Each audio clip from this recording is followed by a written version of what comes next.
Only exam trick YouTube channel में मैं आपका तहे दिल से स्वागत करता हूं। चलिए दोस्तों, आज का वीडियो जो है ध्वनि से संबंधित है, साउंड से संबंधित है। इसमें जो है कुल जो है 90 के आसपास जो है प्रश्न आपको मिलेंगे और सभी के सभी जो है इंपॉर्टेंट प्रश्न है आगामी एग्जामों को लेकर के। और आगामी जो है रेलवे के एग्जाम के चलते जो है हम आपको ये science series revision series start किए। तो चलिए स्टार्ट करते हैं पहले प्रश्नों से। देखिए पहला प्रश्न क्या कह रहा है, ध्वनि तरंगों की प्रकृति होती है। तो ध्वनि तरंग जो है की प्रकृति होती है अनुदैर्घ्य, लेकिन प्रकाश अगर पूछेगा तो अनुप्रस्थ। चलिए आगे आते हैं। अगला क्वेश्चन है, निम्न में से कौन सा कथन ध्वनि तरंगों के लिए सत्य है? ध्वनि तरंगों के लिए सत्य है। तो देखिएगा 0 डिग्री सेल्सियस पर इसकी चाल जो है 332 मीटर प्रति सेकंड होती है, यही सही है।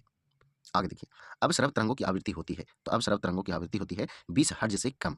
अब देखिए, अब श्रव्य का दिया हुआ है और इस सी ऑप्शन किसका होगा, तो ये प्राश्रव्य तरंगों का आवृत्ति होगी जो 20,000 हर्ट्ज से अधिक या कहीं कहीं 20 के हर्ट्ज भी दे रहेगा। तो वही बात हुआ। अब देखिए 20 से 20,000 हर्ट्ज के बीच में रहेगा तो ये श्रव्य ध्वनि रहेगा जो मनुष्य लोग सुनता है। ठीक है। अब आपको ये बताना है कि प्राश्रव्य तो चमगादड़ सुनता है। ठीक है। उत्पन्न भी करता है। ठीक है। और मनुष्य सुनता है श्रव्य, लेकिन अवश्रव्य जो है ध्वनि, ये कौन सुनता है, ये आपको कमेंट बॉक्स में बताना है। आ गई अगला क्वेश्चन 4 नंबर। देखिए आ गया, प्राश्रव्य तरंगे वे ध्वनि तरंगे हैं जिनकी आवृत्ति होती है। तो कितना होगा, 20 से 20,000 हर्ट्ज के, सॉरी 20 से 20,000 हर्ट्ज नहीं, 20 किलो हर्ट्ज से अधिक। तो यहाँ से ऑप्शन सी हो जाएगा। प्राश्रव्य तरंगे मनुष्यों द्वारा नहीं सुनी जा सकती है। तो ऑप्शन बी जो है इसका आंसर हो जाएगा। आगे देखिएगा, प्राश्रव्य तरंगों को सबसे पहले किसने सीटी बजाकर उत्पन्न किया था? तो ये जो है गाल्टन ने किया था। ऑप्शन बी आंसर हो जाएगा। आगे देखिए, शिकार परभक्षियों या बाधाओं का पता लगाने के लिए चमगादड़ अथवा डॉल्फिन किस परिघटना का प्रयोग करते हैं? तो ये जो है आपका प्रतिध्वनि का निर्धारण, इसी का प्रयोग करते हैं। आगे, कीड़ों तथा हानि पहुंचाने वाले तत्वों को घरों से दूर भगाने के लिए प्रयोग में लाया जाता है। तो क्या प्रयोग में लाया जाता है? तो अल्ट्रासोनिक तरंग, ऑप्शन ए। आगे देखिएगा, ध्वनि का तारतम्य किस पर निर्भर करता है? तो ध्वनि का तारतम्य जो है आवृत्ति पर निर्भर करता है। आवृत्ति पर निर्भर करता है। आगे आइए। आगे, विमानों के आंतरिक भागों की सफाई में किसका उपयोग किया जाता है? किसका उपयोग किया जाता है? तो ये जो है आपका प्राश्रव्य तरंगे का उपयोग किया जाता है। 20 हर्ट्ज से 20,000 हर्ट्ज बारंबारता की ध्वनि निम्नलिखित में से क्या है? निम्नलिखित में से क्या है? तो यह श्रव्य या ऑडिबल ध्वनि है जो मनुष्यों द्वारा सुनी जाती है। आगे ये, तरंग का वेग भी आवृत्ति एन और तरंग दैर्घ्य लेमडा है। तो इनके बीच जो है क्या संबंध है? तो ये जो है भी बराबर एन लेमडा होगा। ऑप्शन ए आंसर हो जाएगा। आगे देखिए, चंद्रमा पर धरातल से दूर विस्फोट सुनाई नहीं पड़ता है। कारण क्या है? तो वायुमंडल की अनुपस्थिति के कारण ऐसा होता है। आगे आइए, चमगादड़ अंधेरे में उड़ सकती है क्योंकि क्योंकि जो है वे अति तीव्र ध्वनि तरंगे पैदा करती है जो उसका नियंत्रण करती है। तो ऑप्शन सी जो है इसका आंसर हो जाएगा। चमगादड़ रात्रि में किसी वस्तु के बिना टकराए हुए ही उड़ता है। तो ये जो है सही बात है। चमगादड़ से इंफ्रासोनिक तरंगे निकलती हैं। तो इंफ्रासोनिक तरंगे जो है नहीं निकलती हैं। आंसर जो है यहाँ पे सी हो जाएगा। ए सही है और बी गलत है, सॉरी आर गलत है। तो आर में जो है कौन सा तरंगे निकलती है ये आपको कमेंट बॉक्स में बताना है।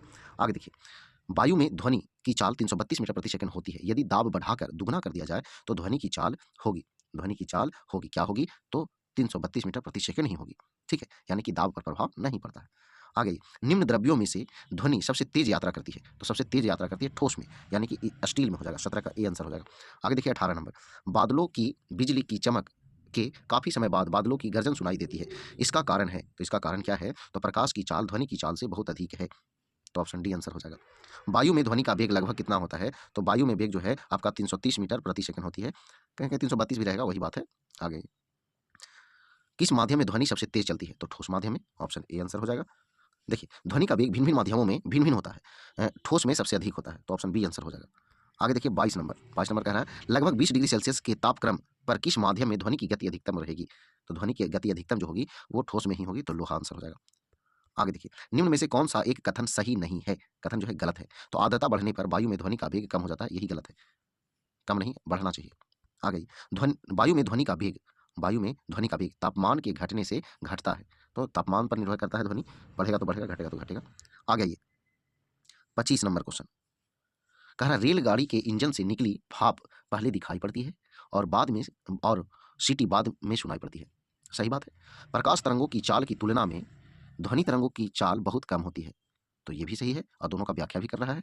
तो ए जो है इसका आंसर हो जाएगा। आगे देखिए 26 नंबर, पराध्वनिक विमान उड़ते हैं। पराध्वनिक विमान उड़ते हैं तो ध्वनि की चाल से अधिक चाल से। तो ऑप्शन सी इसका आंसर हो जाएगा। 22 नंबर, वस्तु के वेग तथा उसी माध्यम में एवं उन्हीं परिस्थितियों में ध्वनि के वेग के अनुपात को कहते हैं। क्या कहते हैं? तो ये जो है मैक संख्या कहते हैं। ऑप्शन डी आंसर हो जाएगा। आगे देखिए, मैक अंकों का प्रयोग वेग के संबंध में किया जाता है। वेग के संबंध में किया जाता है तो वायुयान के वेग के संबंध में किया जाता है। ध्वनि या ध्वनि प्रदूषण मापा जाता है। ध्वनि या ध्वनि प्रदूषण मापा जाता है तो ये डेसिबल में। ऑप्शन सी जो है आंसर हो जाएगा।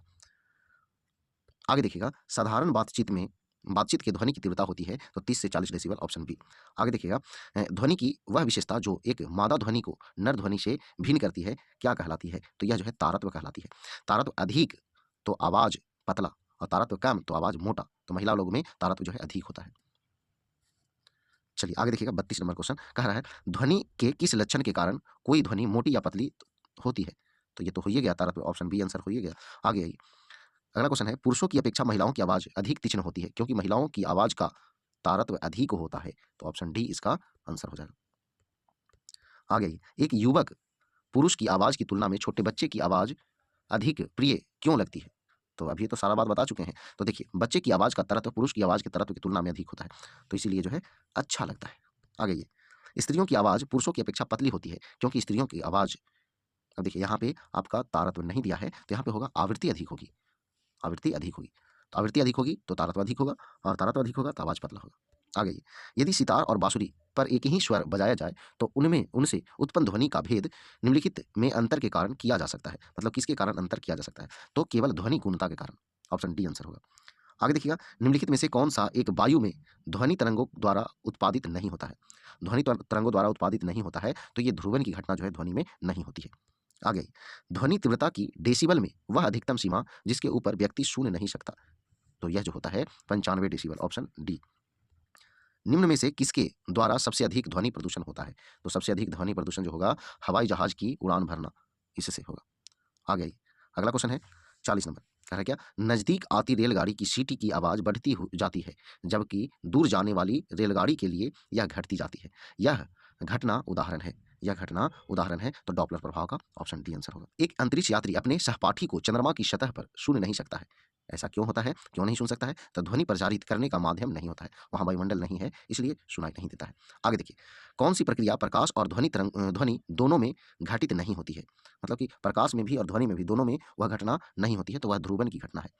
आगे आइए, चिल्लाते समय व्यक्ति हमेशा हथेली को मुंह के समीप रखते हैं। ऐसा क्यों रखते हैं? तो यह जो है उस स्थिति में ध्वनि ऊर्जा सिर्फ एक दिशा में इंगित होती है, तो ऑप्शन ए आंसर हो जाएगा। आगे देखिएगा, 44 नंबर कह रहा है, डेसिबल का प्रयोग निम्नलिखित में से किसके मापन के लिए किया जाता है? तो यह जो है ध्वनि की तीव्रता को मापने के लिए किया जाता है। प्रतिध्वनि का कारण है, तो प्रतिध्वनि का कारण क्या है? ध्वनि का प्रावर्तन, ध्वनि के प्रावर्तन के कारण प्रतिध्वनि सुनाई देता है। आगे आइए, स्पष्ट प्रतिध्वनि सुनने के लिए प्रावर्तक तल व ध्वनि स्रोत के बीच न्यूनतम दूरी होनी चाहिए, तो यह 17 मीटर होनी चाहिए, ऑप्शन बी जो है इसका आंसर हो गया। आ गई, रडार की कार्यप्रणाली निम्न सिद्धांत पर आधारित होती है, तो यह जो है रेडियो तरंगों का प्रावर्तन पर आधारित होती है, ऑप्शन बी जो है इसका आंसर हो गया।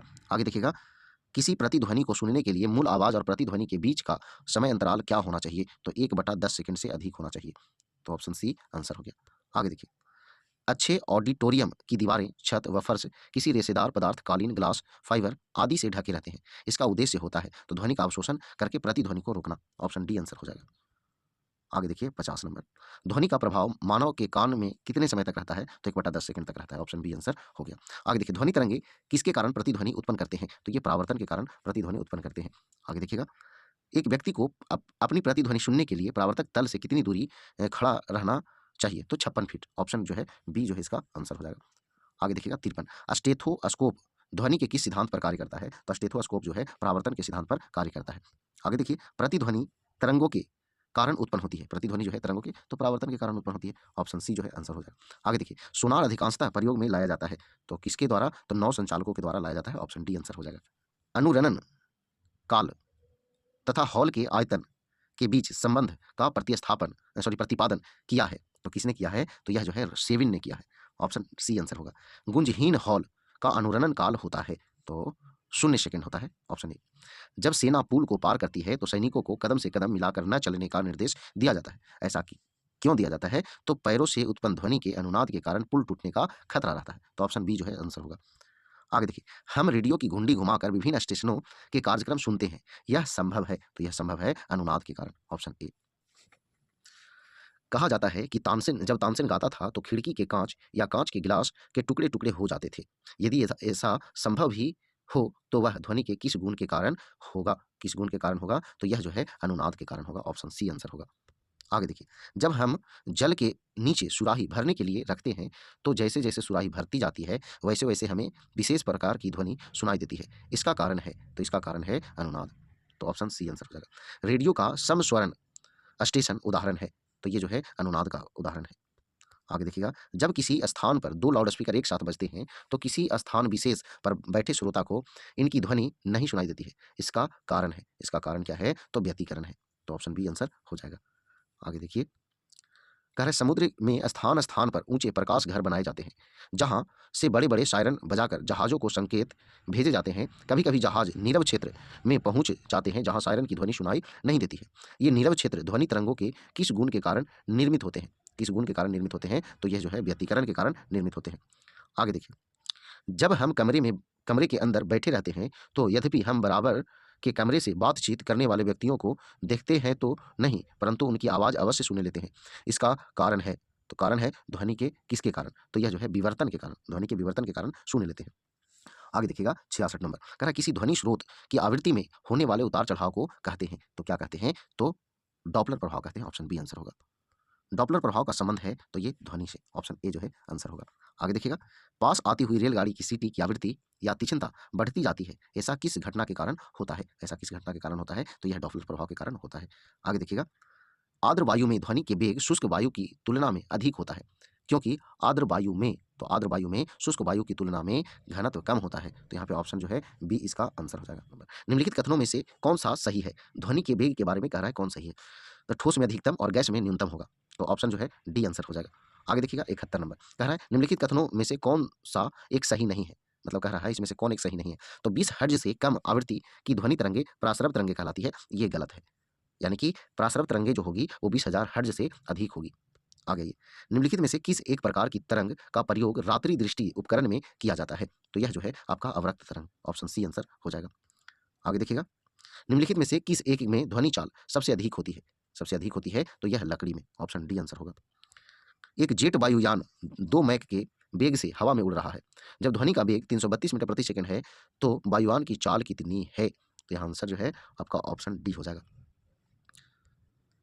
आगे देखिए, लगभग 20 डिग्री सेंटीग्रेड तापक्रम पर किस माध्यम में ध्वनि की गति अधिकतम होगी? तो ध्वनि की गति अधिकतम जो है ठोस में होती है, तो आंसर हो जाएगा लोहा।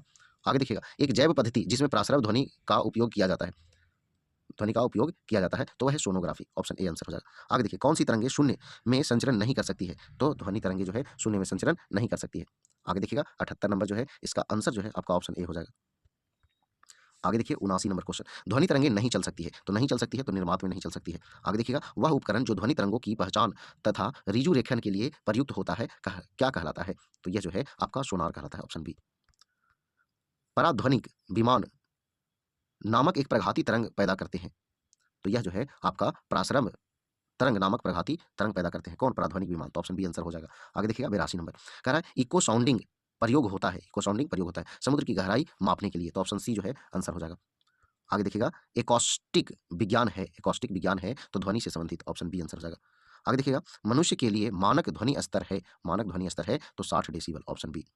निम निम्नगन वस्तुओं का पता लगाने के लिए प्रयुक्त किए जाने वाले उपकरण को कहते हैं, तो क्या कहते हैं? तो ये जो है सोनार कहते हैं, ऑप्शन बी जो है इसका आंसर हो जाएगा। आगे देखिएगा, मेघ गर्जना सुनने पर व्यक्ति अपना मुंह खोलता है, जिससे कि दोनों कानों के कर्णपटल पर वायु के दाब को बराबर करने के लिए, तो ऑप्शन बी इसका आंसर हो जाएगा। वायु के तापमान में परिवर्तन से ध्वनि का निम्नलिखित में से कौन सा गुण प्रभावित होता है? तो कौन सा गुण प्रभावित होता है? तो आवृत्ति प्रभावित होता है, ऑप्शन सी आंसर होगा। किसी संगीत यंत्र की ध्वनि तीव्रता मापी जाती है, तो क्या चीज़ से मापी जाती है? तो डेसिबल से मापी जाती है। तो चलिए दोस्तों, यही जो है आखिरी प्रश्न था और ये सभी प्रश्न जो है इंपॉर्टेंट है, आपको रेलवे के एग्जामों के लिए रिवीजन के लिए हम दे रहे हैं। तो चलिए, अगर वीडियो पसंद आया तो वीडियो को लाइक करें, दोस्तों के पास शेयर करें। तो आज बस इतना ही। जय हिंद, जय भारत, वंदे मातरम।